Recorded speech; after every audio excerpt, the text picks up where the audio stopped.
a massive machine, but it's a real piece of precision engineering too. From the moment we launched the kit to make the first internal module, right through to the engine being dispatched, it's 20 days.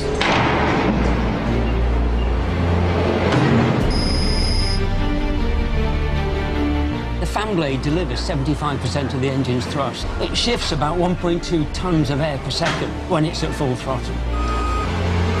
After about 30 seconds, you've got to come away. You can't stand there too long. If you do, you just start burning.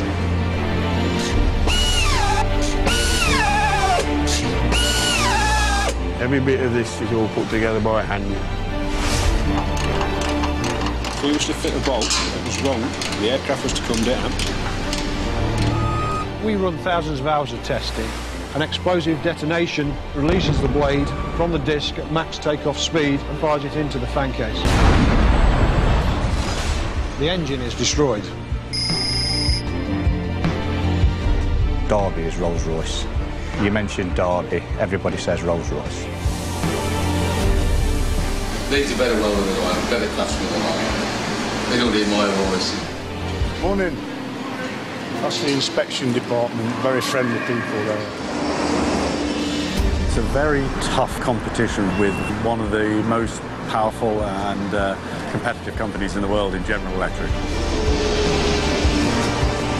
It's not until you see Trent Fleet fly over. I've made my own good bit of that. Today, we're the lead. We're the most efficient engine flying in the world.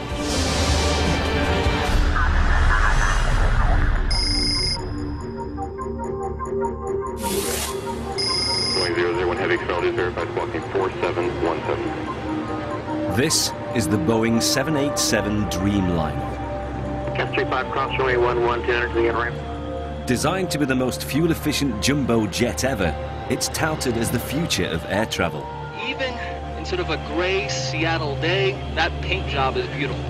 After years in development, the plane is finally ready for its very first flight. The weather's atrocious, but it's a make-or-break moment for Boeing's first new airliner in 10 years. You know our plane is taxiing, and so we're proceeding inbound. I'm switching to...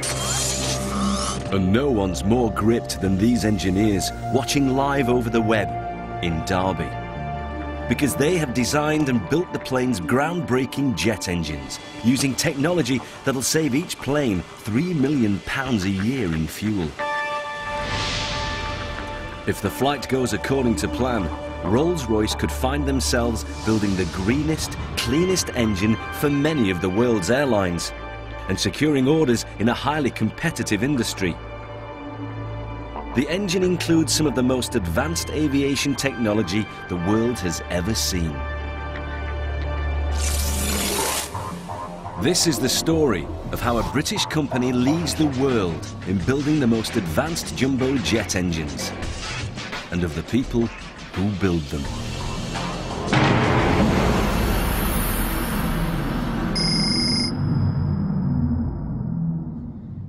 Rolls-Royce jet engines are built at state-of-the-art factories all over the UK. It's a huge operation, with orders worth over £40 billion in civil aviation alone, and employing around 11,000 people building them. A new engine must roll off the production line every 36 hours. Morning, Kev. Morning, Johan. All right, mate. This week it's my turn, but I tend to be more times in a suit than not. Wow, actually I could be building one of these in maybe a few months, or designing one of them. Maybe one day. There you go.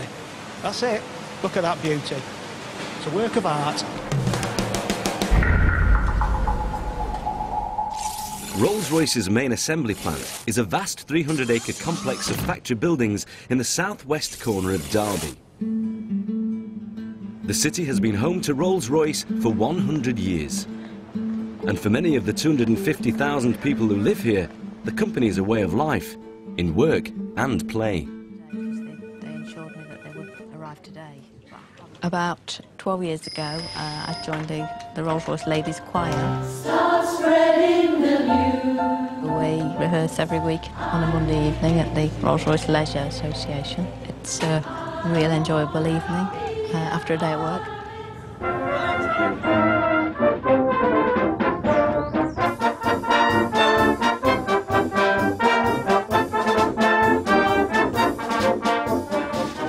For many of those who work at the company, Rolls-Royce